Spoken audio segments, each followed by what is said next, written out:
This next unit is a wild ride all over the place. It covers radical functions, reciprocal functions, absolute value functions. It covers radical equations, absolute value equations.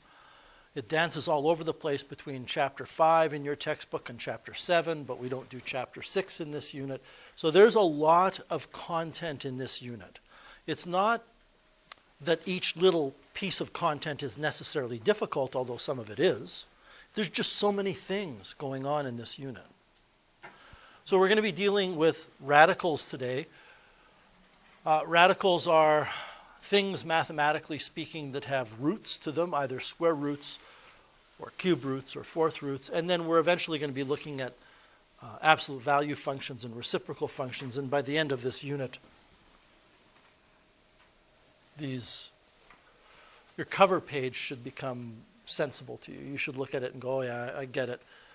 You might not agree with the level of wit that I intended, but it should make sense to you. So we're starting off today with chapter 5, and we're going to be looking at section 5.1, which is called Working with Radicals. What we want to do is go back to Math 10 combined here and work on the following two things that you already know how to do in Math 10C. But the kicker is you know how to convert from mixed to entire radicals and radicals that are entire to mixed. You can convert back and forth if the radicals are square roots. So a radical is something that has a square root, okay? But today what we're going to do is look at how you would do the same set of steps or the same procedure if it were cube roots or fourth roots or tenth roots. It really doesn't matter. There's no limit to what we could apply this to. And then we're going to be looking at adding and subtracting radical expressions. So to begin with, this is a Math 10 problem. Convert this root 44 to what's called a mixed radical. And from now on, everybody, when you see the direction to convert something to a mixed radical, it has to be a mixed radical in simplest form. Okay, keep that in mind. So there are two ways that we can do this, and some of your Math 10C teachers might have shown you one way, others might have shown you a different way, and some of them might have shown you both ways. If I were teaching this, what I would start off with is convincing you that the following statement, which we're going to delve into tomorrow in more detail, is true. That the square root of a number multiplied by the square root of another number is the same as the square root of the product of the numbers. What I'm getting at is, if I said to you, what is root 3 multiplied by root 11, I'm telling you, my claim is that it's the same as root 33. And this is something we'll officially talk about tomorrow. But this is how I would teach what we're about to get into here, which is, again, a review of Math 10. I realize that by putting this in my calculator, I'm not really proving anything definitively to you, but I hope you understand that what I'm showing you is true. I'm just giving you an example to demonstrate that the numbers are the same. So if I take the square root of 3 and I multiply by the square root of 11, and notice that I close the brackets on the argument. Have I used the word argument with you in this class before? The argument is the thing that's being operated on. So when I talk about root 3, the argument of the root is 3. I'm going to go one step further. That thing underneath the square root sign has a specific name. It's called a radicand. And I hope you remember that from Math 10C. So the radicand is 3 and the radicand is 11. Anyway, we'll keep bouncing back to that terminology. This is equal to that. And if I were to take the square root of 33, it's equal to that. So this is my way of convincing you that we are allowed to multiply radicands together to get a single radicand and square root it instead. But that means we can do the opposite. That means that I can take something like root 44 and I can write it as a product of two radicals as long as the two radicands multiply to get 44. Now, 44 is a unique number. There's only two numbers that will multiply to give 44 other than 1 and 44, which are boring. That's a boring set of factors. And they are 4 and 11. And I'm going to put the 4 here. And the reason I'm putting the 4 there, well, it's not the reason. I'm putting it there because 4 is a perfect square. How many of you see or remember where this is going? That the square root of 4 is exactly 2. So I can write this, instead of saying root 44 or root 4 root 11, I can write this as 2 root 11. And that is a mixed radical in simplest form. You know, we certainly don't need to do this, but we could. I could take 2 root 11, see what I get. And I could take the square root of 44 and see what I get. They're the same. Some students in this unit, just to warn you, will misinterpret the reason I'm showing you this with my calculator. It's not because you're going to be doing this all on your calculator. You're going to be doing it on paper. Okay? You cannot just keep plugging stuff into your calculator to get answers. If you did this, root 44, well, there it is, and you wanted to know what that's equal to as a mixed radical, there's no magical button on your calculator that's going to convert it to a mixed radical. Okay? There's another way to do this, and I hope you follow what I'm about to tell you very closely. I don't like doing this other method if it's a square root, but I like doing it if it's not a square root. If it's a cube root or a fourth root or a fifth root, this next method is the go-to method. Square root, it's easier to do this. This is the other method. You take 44, and I'm sure many of you will recognize this, and you complete what's called a factor tree of it. What we want to do is write 44 as a product of prime numbers. Okay? So, for example, you could start off and say, well, 44 is 2 times 11. Sorry, 2 times 22. Correct? 2 is already a prime number, so this just goes down to the next row. But the 22 can be written as 11 times 2. So what we've done is we've written 44 as a product of prime numbers. Prime number is a number that can only be expressed as itself times 1. And 1, by definition, I'm pretty sure, is not considered prime. Okay? So 44 is the product of 2 times 11 times 2, which means that this thing we are asked to simplify is the same as root 2 times 11 times 2.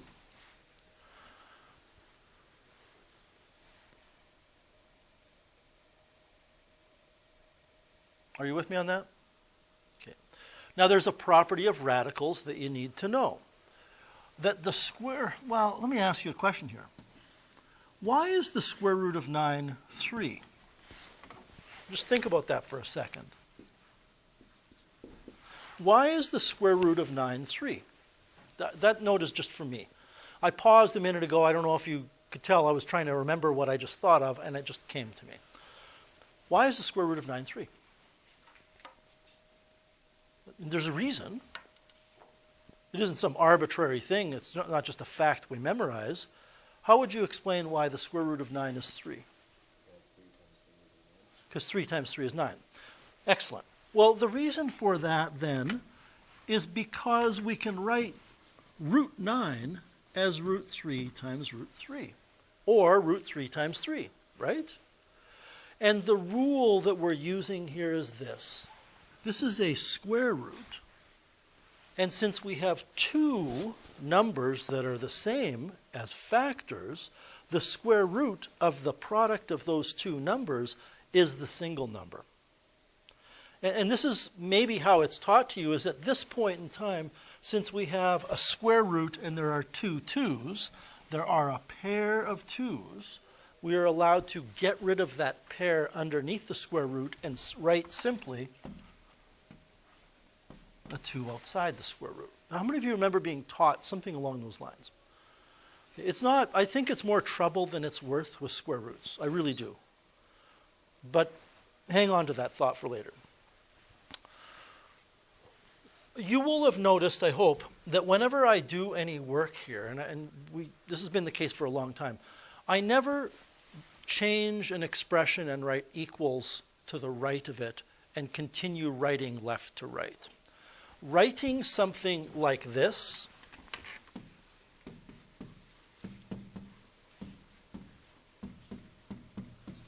though is technically correct, is bad form. It's going to cause huge algebraic problems later, and it can cause them now. Okay? You don't want to do this. You don't want to work left to right. You want to work top down. Okay? There's nothing wrong with, if I go back here, there's nothing wrong with saying equals equals, but you don't have to. Okay? Don't work left to right. It causes really, really big problems. When I say really, really big problems, it ends up giving you incorrect math. So, how would I do this one? What I would do is I would say to myself, what are two numbers that multiply to give 48 where one of them is a perfect square?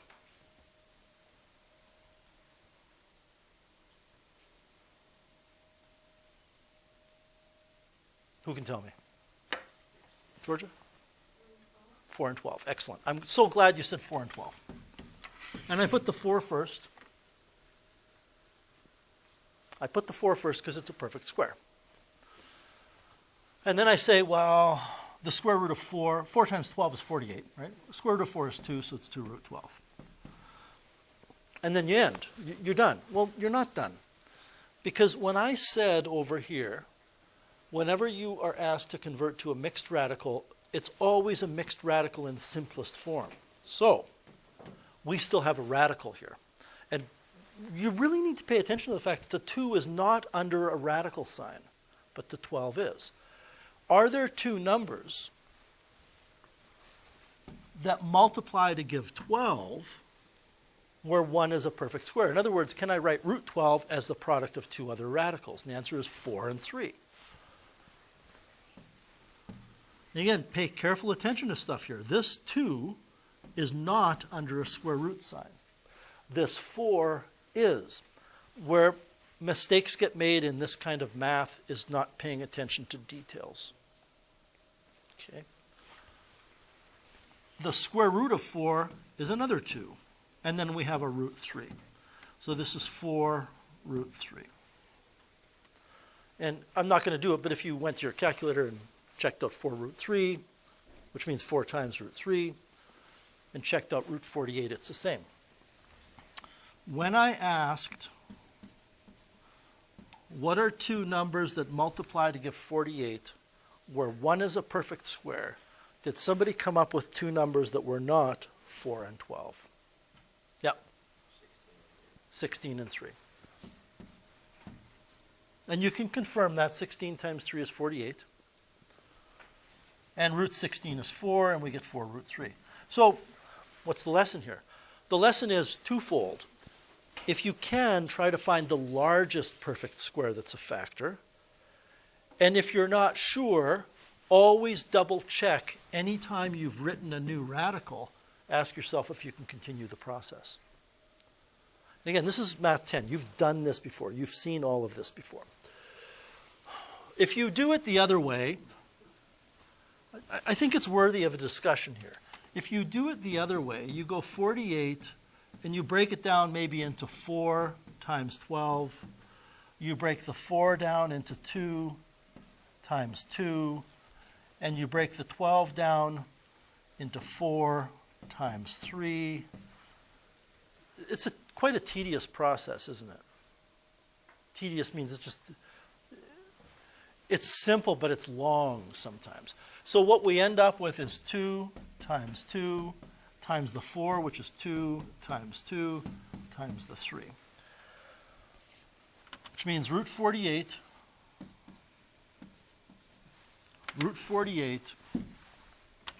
is root 2 times 2 times 2 times 3 times 2. I just switched the order because I wanted to, okay? Do you agree that the product of those numbers will give you 48? Okay.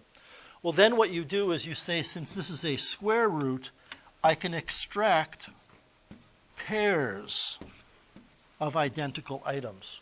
So that yellow pair of 2's under the square root sign becomes a single 2, becomes a single 2 outside. That pair of green 2's becomes a single 2 outside, and what we have left is 3. And that will give you the 4 root 3. Again, I think that's overkill with a square root.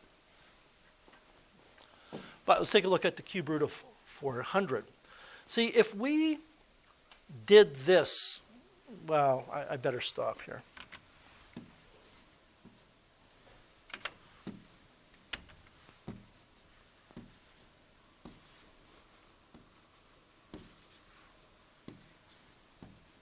Can you trust me that this is true, that these things are the same? That what I said about square roots is the same with cube roots, but they have to be square root times square root, or cube root times cube root, or fourth root times fourth root. Okay, so now what you're doing, if you do it the easy way for square roots, is you say, I need to find two numbers that multiply to give 400, where one of them is a perfect cube.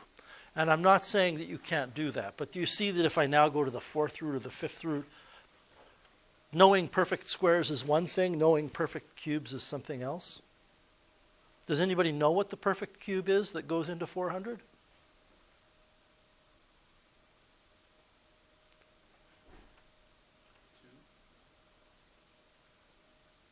Two is not a perfect cube. Yes, and I was just going to say, I think you mean to say something else. 8, because 8 is 2 cubed, 2 times 2 times 2. So if you could see that, then you would put an 8 here, and you'd take 400 divided by 8 and get 50. And what is the cube root of 8? So we're not going to do it this way, but since you've opened the door, we're going to walk through it. The cube root of a number is a number that when cubed gives you what you're taking the cube root of. Think about that. The cube root of 8 is going to be a number that when you cube it will give you 8. Well, it's 2. 2 cubed is 2 times 2 times 2, which is 8.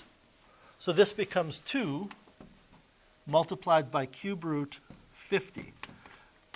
And there are no perfect cubes that are factors of 50, so we would be done. But, 8 is a simple perfect cube. Knowing things like 27 or 64 or 729, I think, knowing those kinds of things, no, it's not 729, 216, 125, those are perfect cubes that are not obvious. And I can tell just as I say those numbers, you're looking at me like, how do you know that? Well, because I've seen them enough.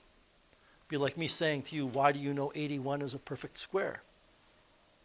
Because you've seen it enough. So that's not a good method here with a cube root. What you do is you do a factor tree of the 400. Now, I'm not going to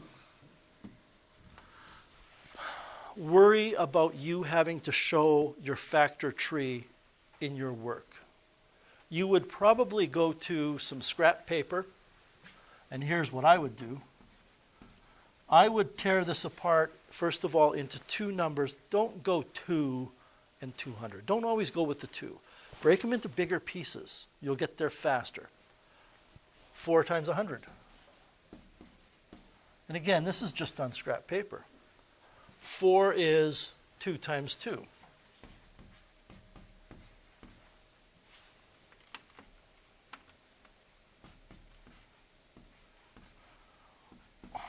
You don't need to show every step. 100 is 10 times 10. 10 is 5 times 2. 5 times 2 times 5 times 2.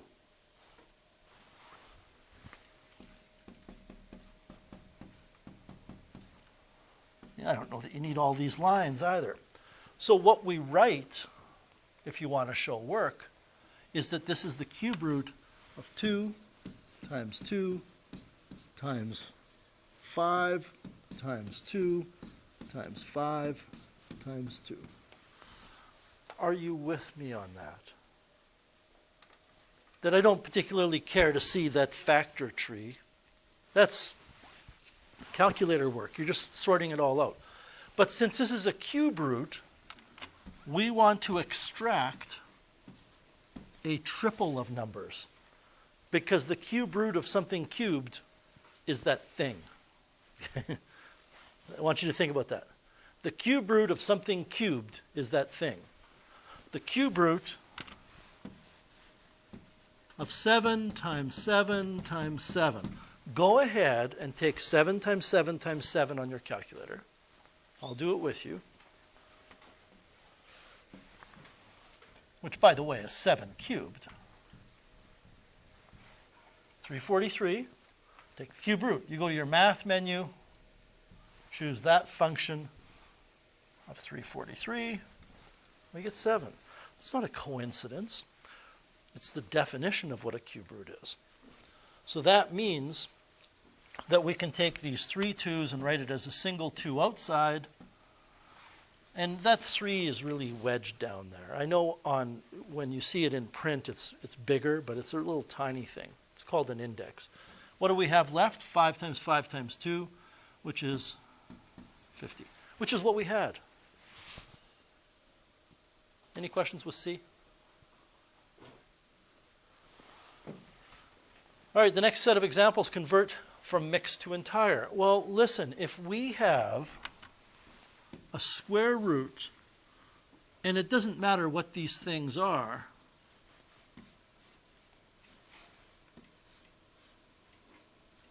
and you have that, you factored it out, and it's a square root, since you have a pair of these, you can write this as one of them outside. I picked a really odd shape. And then inside,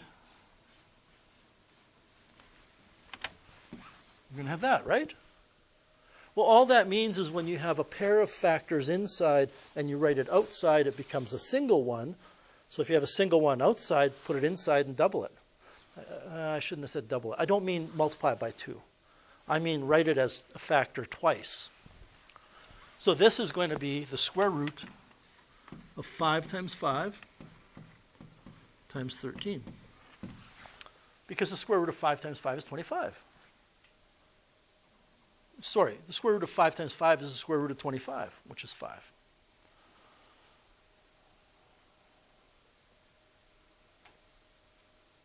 $325?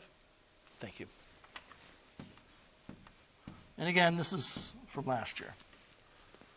B, well, this is going to be root 18 because it's going to be root 3 times 3 times 2. And that's root 18. You know, some of you might have done this because you know the square root of 9 is 3, so you tuck a 9 under the square root. So what about this? Well, imagine that this was an entire radical that was a cube root, and you turned it into a mixed radical. That would mean that you would have had to have had 3 factors of 4 inside, because the cube root of 4 cubed is 4. And now it's just a matter of, couldn't tell you what that's going to give us. 384.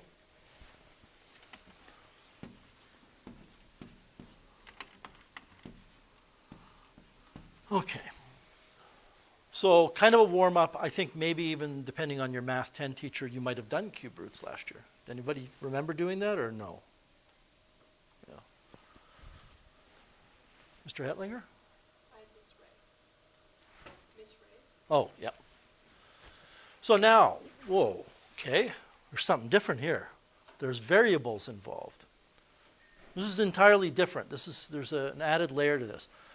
Express each entire radical as a mixed radical in simplest form, and then the thing that is going to be new is this. What are the restrictions on the variables if there are any restrictions? And I want you to make a note that it is always on the original expression.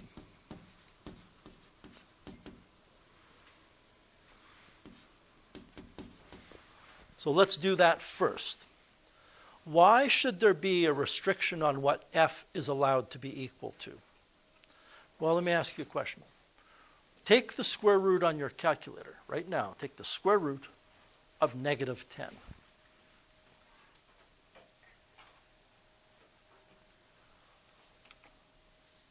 You should get an error. I don't know what it says. Domain error, non-real answer, or error, depending on your calculator. Why is that? Well,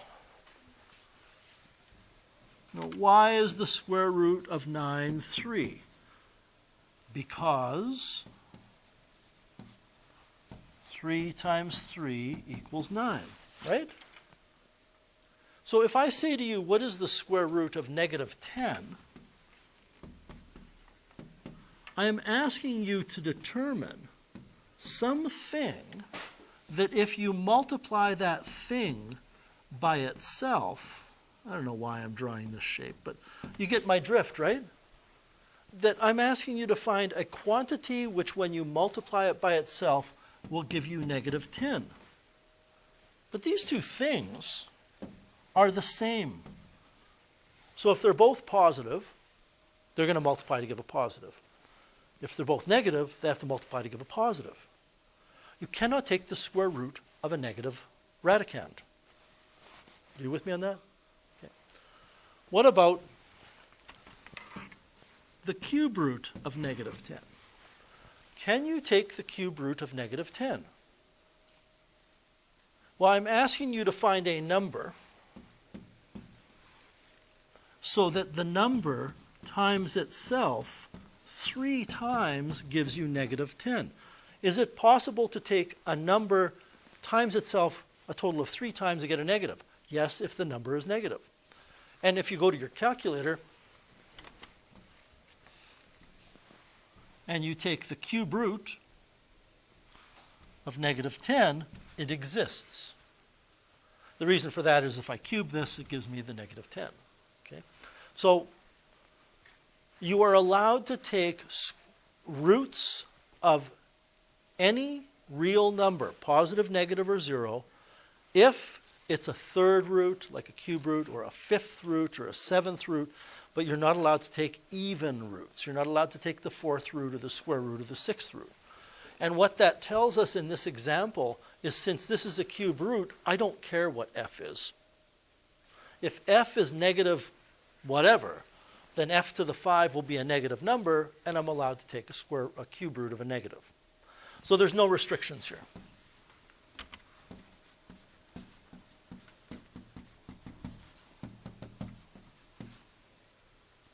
So now we're going to simplify this. How do we do that?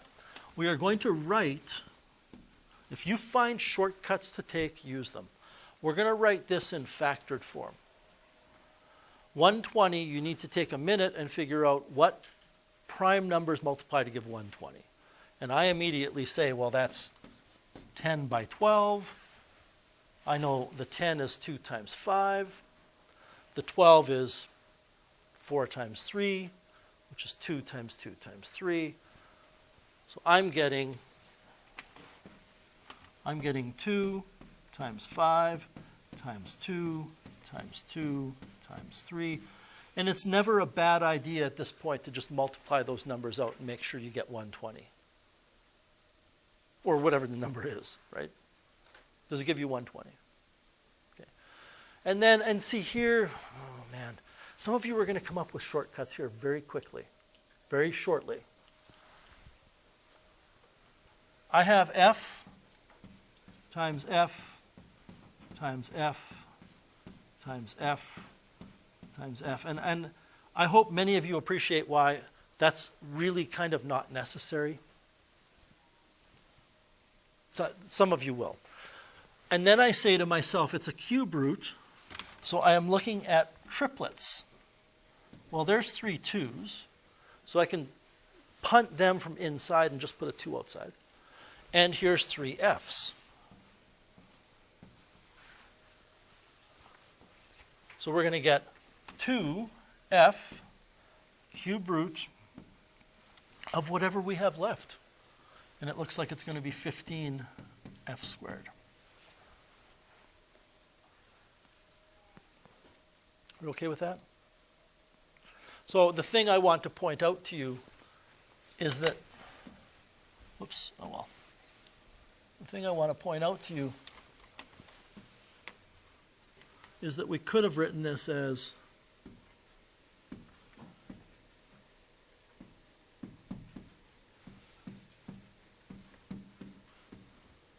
that. And instead of me highlighting 2 times 2 times 2, I could have just said there's a 2 cubed in there, which becomes a 2 to the 1 outside. Is there an f cubed in f to the 5? Well, yeah.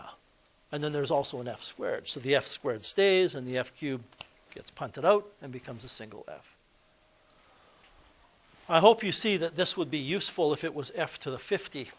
I don't think any one of us wants to write f times itself 50 times. All right.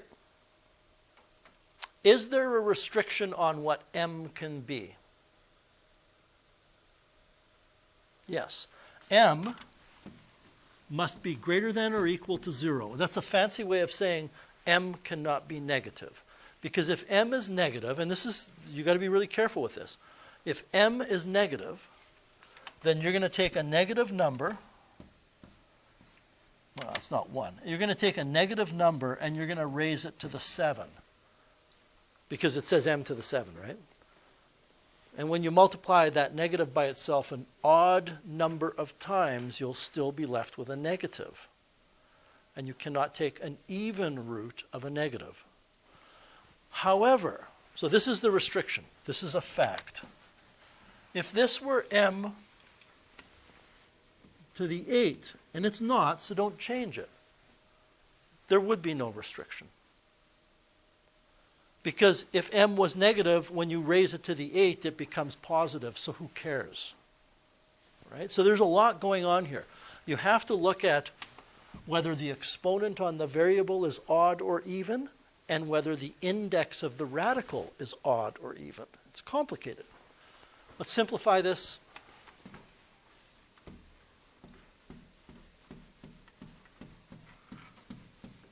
I'm just going to go under the assumption here that if I gave you enough time with your calculator, you can figure out that 32 is 2 to the 5. It's 8 times 4. 8 is 2 cubed. 4 is 2 squared.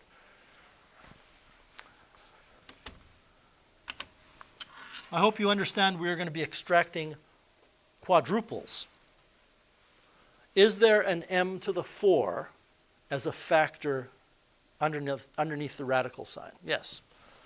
What else is there other than an m to the 4?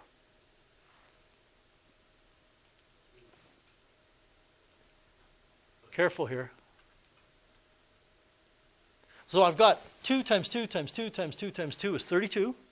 And then I have times m to the 4. What else is under there that I'm multiplying everything by? M cubed. I just don't want to write m. If I did, you'd see there's 4 m's and there's another 3.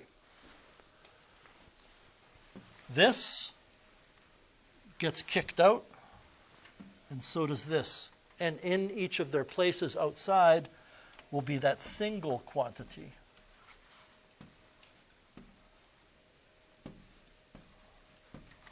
And that's it. 2m times the 4th root of 2m cubed.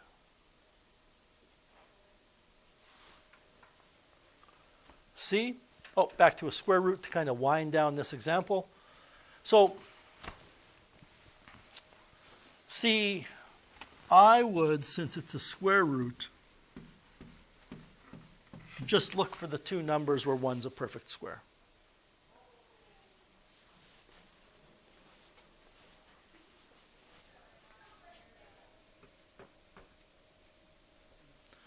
I would do it this way. If you want to write 63 as 3 times 3 times 7, I don't care. That's up to you. Just bear with me here.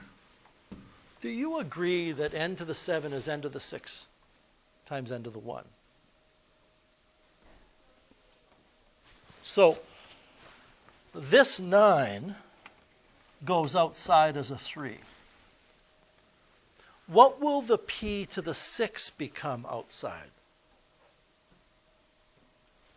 See, p to the, or n to the 6. What will n to the 6 become outside? Well, n to the 6 is this.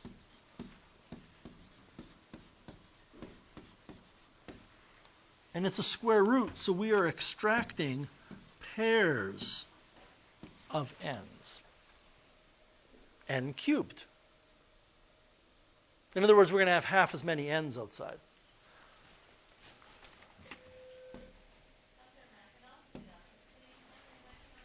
We're going to have an n, another n, and another n. Or, there's so many ways for you guys to look at this. Or, this is the square root of n squared times the square root of n. I don't know what happened there. Times the square root of n squared times the square root of n squared, right? It's n times n times n, which is n cubed. And what will the p to the 4 become outside? P squared. And then we have root 7n. Are there restrictions here?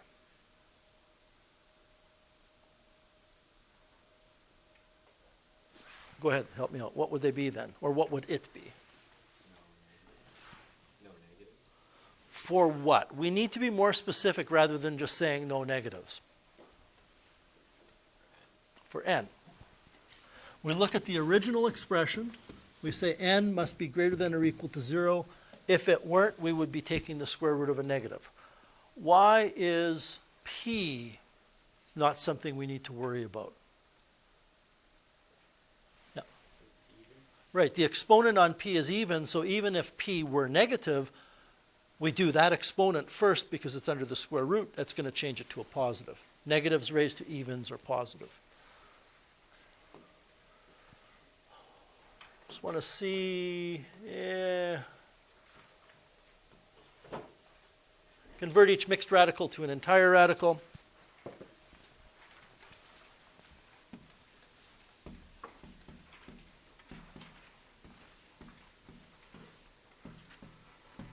It's a square root. We have 4x outside. We move it inside twice. I don't mean 2 times 4x. You know what I mean? I mean 4x times 4x. And we multiply that out and get 64x cubed. X, of course, must be greater than or equal to 0.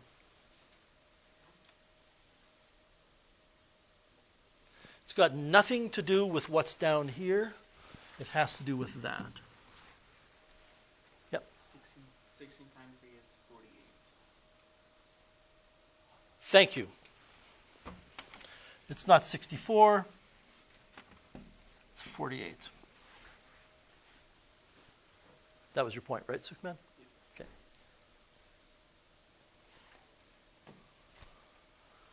J to the 4 multiplied by the cube root of j. Those brackets are there just to confuse you.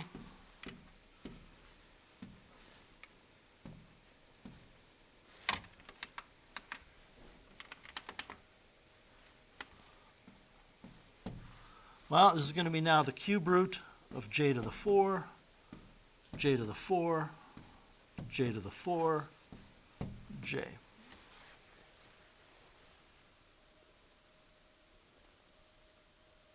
Why have I written j to the 4 3 times? Because it was outside and it's a cube root. This gives us the cube root of j to the 13. Of course, there are no restrictions because you can take the cube root of anything. And when I say that, I'm looking at the top, okay? Again, brackets are there to really to confuse you, we're going to take that 2k squared and put it in 4 times.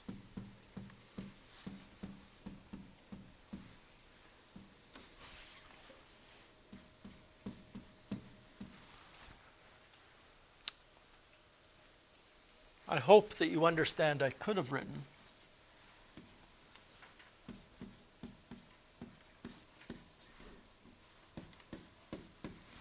that.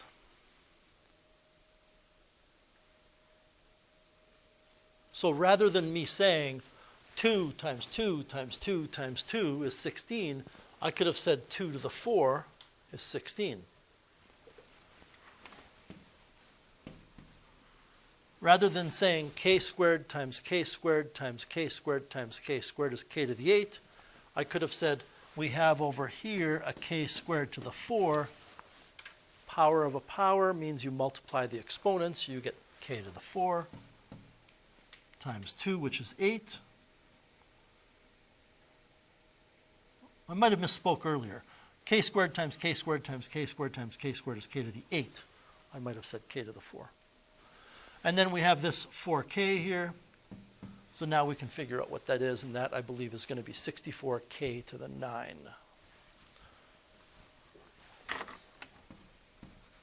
Underneath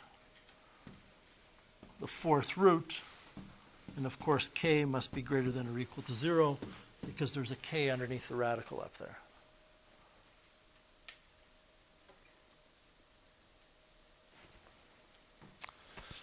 Simplify. Well, I'll just throw it out there. How many of you know what 7 root 5 plus 3 root 5 is if I write it in a simpler form?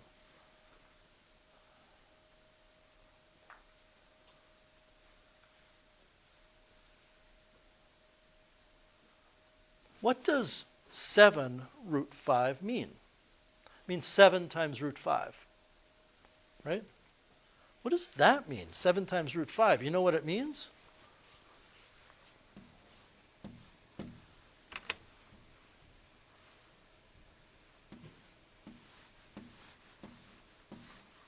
It means that. It means you have 7 root 5s. And I will very often say that. 7 root 5s instead of saying 7 root 5. And then what does 3 root 5 mean? It means you have 3 more root 5s and you're going to add them together. Everybody, this is no different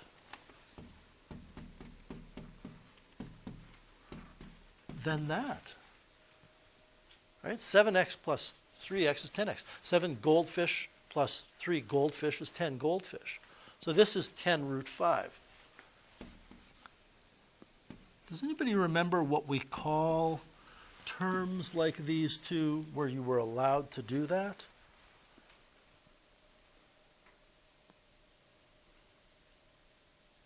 Wow, really?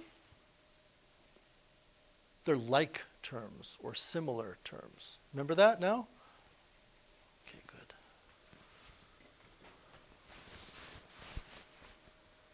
One root 14. 18 puppies minus 17 puppies. If you lose 17 puppies other than a basket full of sadness, you're going to be left with one of them. So 18 root 14s minus 17 root 14s is 1 root 14. You certainly don't need to write the 1.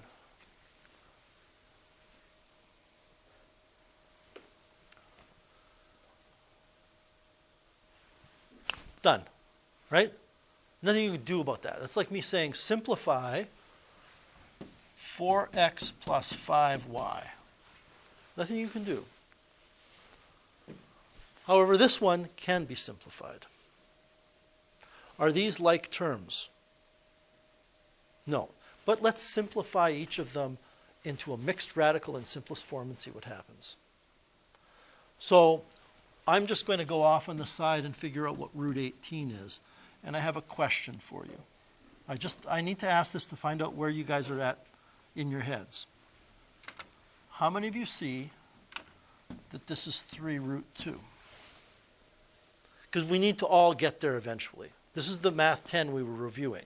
This is root 9, root 2, which is 3 root 2. So what we have is 4 times 3 root 2 minus, what is root 8? Well, I hope that many of you see that's 2 root 2. Because root 8 is root 4, root 2. And root 4 is 2.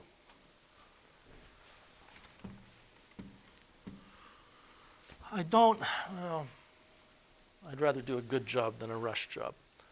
I hope you understand that when we have 4 times 3 root 2, that since 3 root 2 is really just 3 times root 2, what we actually have is this. We have 4 times 3 times root 2. Well, let's multiply the 4 and the 3 to get 12.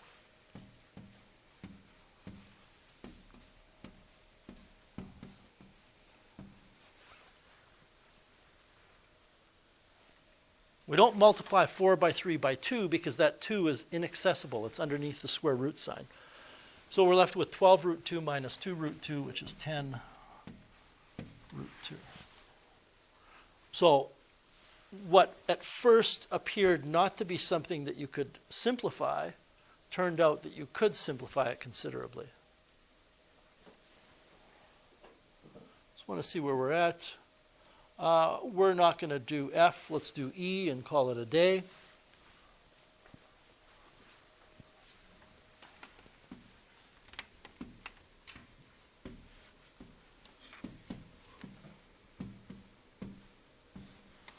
Just ponder that move. Since it's a square root, I don't feel the need to do factor trees. I'm just looking for a number that divides without remainder, that's a perfect square. 9 times 2 is 18. The square root of 9 is 3. So I get 3 root 2 plus 16 times 2 is 32. The square root of 16 is 4 root 2. This works out to 7 root 2. You know, it could be a numerical response kind of question where it's this is equal to a root b. What are the values of a and b?